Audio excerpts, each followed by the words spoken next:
Bonjour à tous et ravi de vous retrouver pour une nouvelle vidéo. Alors aujourd'hui on va faire la deuxième partie de ma vidéo sur DataLoader.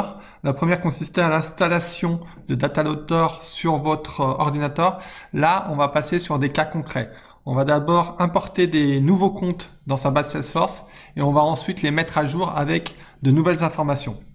Donc pour mon exemple, je vais générer un fichier de compte fictif. Donc je vous conseille ce site qui est pas mal si vous travaillez en sandbox par exemple et que vous voulez des comptes fictifs. C'est generatedata.com. Là, vous mettez les types de données que vous souhaitez avec les noms des colonnes et vous pouvez générer en CSV Excel. Donc là, on va générer un fichier Excel. Voilà, il est ici. Donc moi, je travaille sur Google Sheet. Donc je vais l'importer dans Google Sheet.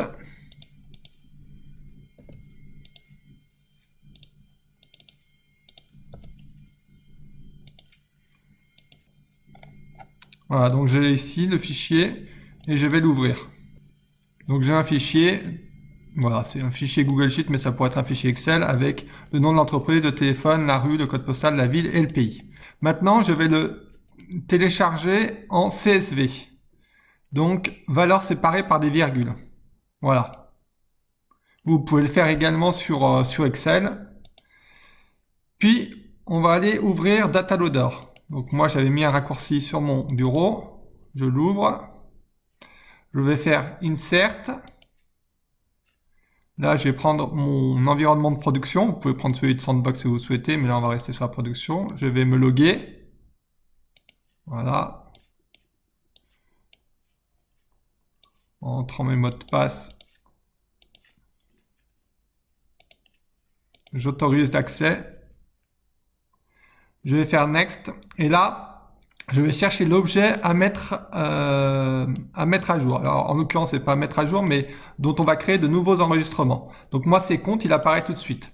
Si vous ne trouvez pas l'objet ici, il faut cliquer sur Show All Salesforce Objects et là, vous aurez tous vos objets, qu'ils soient custo, personnalisés ou standard. Donc moi, en l'occurrence, il est directement, donc je vais faire compte. Là, je vais choisir mon fichier de nouveau compte. C'est celui-ci. Je vais faire Next. Et là, il me dit il y a 100 enregistrements. Oui, c'est bien ça. Il y a bien 100 enregistrements sur mon fichier. Et donc là, je vais mapper les en-têtes de colonne de mon fichier avec mes champs Salesforce. Donc pour ça, je vais faire Create or Edit a Map. Et je vais simplement faire un drag and drop de mes noms de champs. Donc là, il cherche le code postal. Donc là, code postal de facturation. Voilà. Et je fais simplement glisser. La entreprise, c'est nom du compte. Pays, donc c'est pays de facturation. Rue, c'est rue de facturation. Téléphone, numéro de téléphone du compte, voilà. Et ville, ville de facturation. Je fais OK, donc là j'ai mappé. Si je veux réutiliser ce mappage, ce mapping pour un prochain import de données, je peux ici Save Mapping, je l'enregistre, c'est un fichier SDL, donc je peux l'enregistrer sur mon ordinateur et après je pourrais l'appeler à chaque fois que je veux importer ce genre de fichier. Donc là je vais laisser comme ça, je fais OK. Maintenant je fais faire Next. Là, il me dit où je veux mettre le fichier d'erreur. Donc là, je vais le mettre sur mon bureau. Donc, il crée à chaque fois un fichier. Qu'il y ait des erreurs ou non, il va créer un fichier. Donc là, je vais faire Finish. Là, il me demande bien si je veux insérer des nouveaux enregistrements. Je vais faire oui. Et là, il me dit que l'opération a réussi. J'ai bien 100 insertions d'enregistrement et 0 erreur. Si vous avez des erreurs, là, vous pouvez faire View Errors et il y a un fichier CSV, je crois, qui s'ouvre qui va vous montrer, qui va vous donner les raisons de l'erreur dans l'importation. Moi, j'en ai pas, donc je vais faire OK. Je vais aller vérifier dans ma base, mettre à jour. Voilà. Tous les comptes. Voilà, donc c'est bien mes nouveaux comptes qui sont rentrés. Si je rentre dans un... Voilà, donc Enim sur Appends. Je vais vérifier que c'est bien un nom qui est dans mon fichier. Voilà, c'est bien lui. donc qui était à Harrison dans le Switzerland, pardon. Je vais dans détails. Voilà, c'est bien ce... Donc ça a fonctionné. Donc j'ai bien tous mes comptes. Maintenant, j'en ai 100 et quelques comptes dans ma base. Maintenant, deuxième exemple.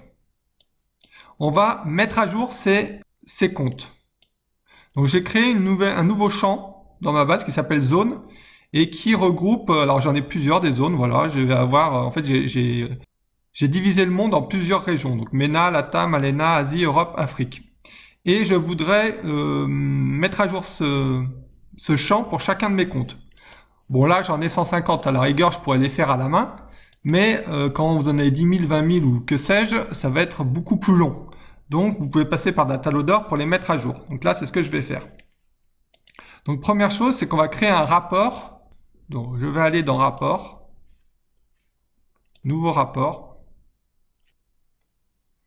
Là on va prendre le premier tout simplement, compte. Je vais enlever les filtres, tous les comptes, et là, toutes les dates. Appliquer. Sur le plan, je vais simplement faire apparaître l'ID du compte. Je vais enlever les autres. Je vais garder le nom du compte, on ne sait jamais.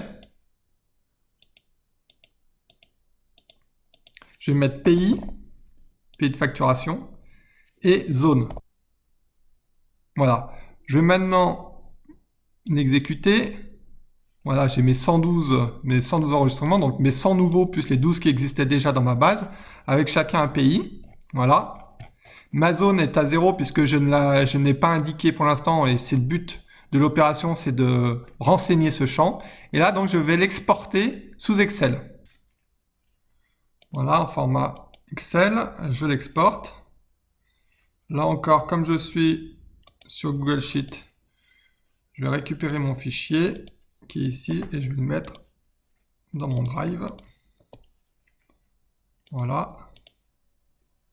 J'actualise et je vais l'ouvrir en Google Sheet.